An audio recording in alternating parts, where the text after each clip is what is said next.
السلام علیکم ملګرو. د عمران خان د پارټۍ کور کمیټي کې غدار راوتلی جی هغه کور کمیټي کوم چې عمران خان جوړه کړې و. عمران خان وی کچری ز جیل ته لاړم نو زما د پارټۍ فیصله به د کور کمیټي کوي. اوس غدار پکې سوق دي. دینه علاوه بل نوې خبر راغلی چې عمران خان ته په جیل کې سہولیات بي کې لا سہولیات مهیا کړل شو. د نن په جنگ اخبار کې راغلی په دې باندې هم خبره کو ډیټیل سره خبره کو چې حقیقت سره د عمران خان په پارټۍ کې غدار پر اشاره وتلی دي او بل د عمران خان چې کم جیل کم سیل او هغه بدل کړل شو بي کې لا سہولیات ولا مهیا کړل شو کنه پاغي باندې هم ډیټیل سره خبره کو. ټونه پهله خو راځو د غدار طرف له د عمران خان د پارټۍ د کور کمیټي کې یو ځل بیا غدار گیر شوی دي او دا داسې غدار چې دی د عمران خان خلاف یو چل روان کړو چې هغه غدار قرارولو.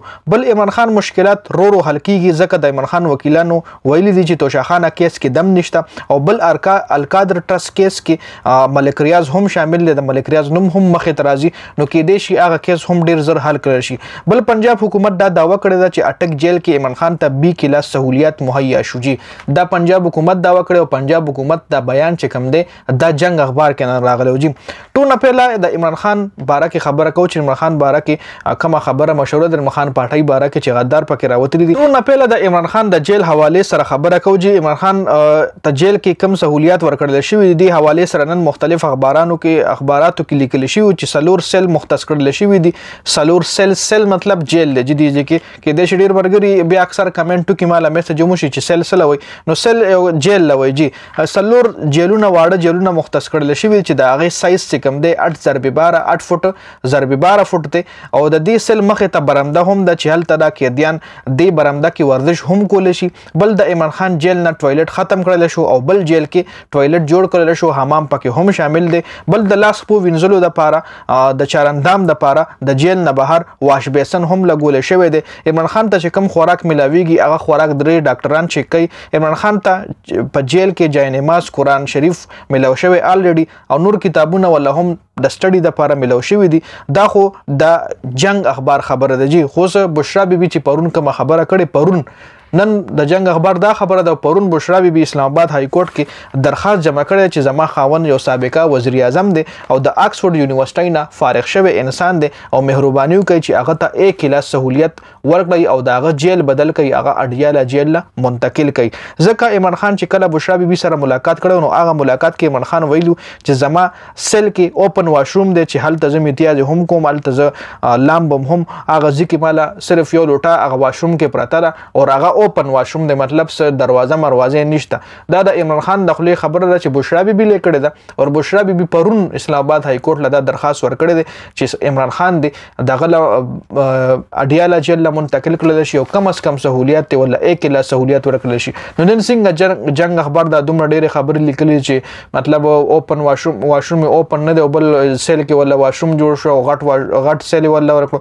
نو چونکه د کې حقیقت سره د دې کمپلیټ پته نه لګي. خو بل طرف له د عمران خان طرف له راځو د عمران خان کور کمیټي چې کومه جوړه کړې و هغه کې غدار راوتلی په هغه باندې هم خبره کو چې د کې څومره حقیقت ته چون کې دا خبره چې کوم دا شاه محمود قریشي یا بل چا نه دا کړي دا هم عمدغه میډیا ولا کړي د کې د ما خیال هیڅ قسم حقیقت نشته. ځکه نن شاه محمود قریشي یو بیان ورکولو چې هغه د عمران خان مون سره الټرنیټ بل ذریعہ نشته. عمران خان پی ټی آی چې پی ټی آی د عمران خان پی ټی آی ده پی ټی آی د عمران خان نه بغیر هیڅ شی نه دی. پی ټی آی چې برند دی نو دا د عمران خان په وجه برند دی. راځي چې په دغه غدار چې دا کومه نن صحافیانو دا خبره ډیره زیاته وایرل کړې ده خو دې کې زما خیال هیڅ قسم حقیقت نشته.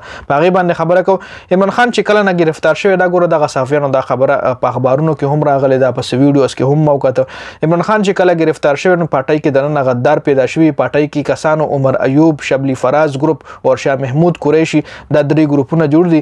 دوی په یو بل باندې الزامات لګولي چې تاسو غدار یو ته وي ته غدار بل ته وي ته غدار. عمر ایوب دا کوشش ته چې پارټي باندې زما قبضه شي په پی ټی آی باندې زما قبضه شي خو چون کې دا خبره خو ځکه دروغ ده. تاسو لمه دا ویډیو اوس مې درلوي چې پی ټی آی د عمران خان په سر پی ټی آی ده چې عمران خان د پی ټی آی نه وته نو بیا په پی ټی آی سوکسه کوي. پی ټی آی ته خو سپورټ نه ورکوي. پی ټی آی ته خو سپورټ ورکوي نو د عمران خان په وجه ورکوي. جی بل کور کمیټي اجلاس کې یو بل ته کنزل وغیرہ هم شوي دي. یو بل له درې ګروپونه چې کوم جوړ دي وای د یو بل له کنزل هم کړي دي. یو بل ته غدار هم ویلي دي. بل شبلی فراز او عمر ایوب ګروپ وای دا کوشش هم کړی دی. شبلی فراز او عمر ایوب ګروپ وای دا کوشش هم کړی چې عمران خان غدار قرار کړي، یعنی عمران خان ټول عمر د پاره جیل ته لاړ شي. نو چې عمران خان ټول عمر د پاره جیل ته لاړ شي دا کوم خلکو چې دا خبره لیک کړي د اخبارونو کې هم راغله. نو لزه دا وایم چې عمران خان ټول عمر د پاره جیل ته لاړ شي نو بیا په شبلی فراز سوک سکی، بیا په عمر ایوب باندې سوک سکی، بیا په شاه محمود قریشي باندې سوک سکی. که شاه محمود قریشي دی یا عمر ایوب صاحب دی یا مولانا یا دا شبلی فراز چې کوم دی دا شبلی فراز نو دا د عمران خان په سر شبلی فراز دی. دا اساس چا نه پیژند دا عمر ایوب ټکه دا لکه څومره هم رهنما دي دا مخکې خو چا نه پیژند.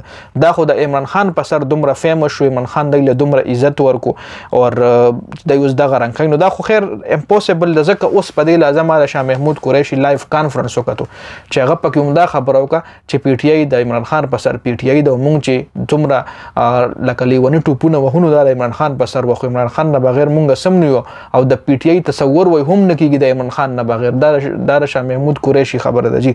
خو دې ځکه دای دا سوچ نه کوي، مطلب دا کوم میډیا چې دا خبرې کړې دي دې ځکه دای هم دا سوچ نه کوي چې پی ټی آی د عمران خان په سر پی ټی آی ده جی. نو دا اپډیټس راغلي او ما وی تاسو سره شریک کوم. ډیره زیاته مننه جی. والسلام.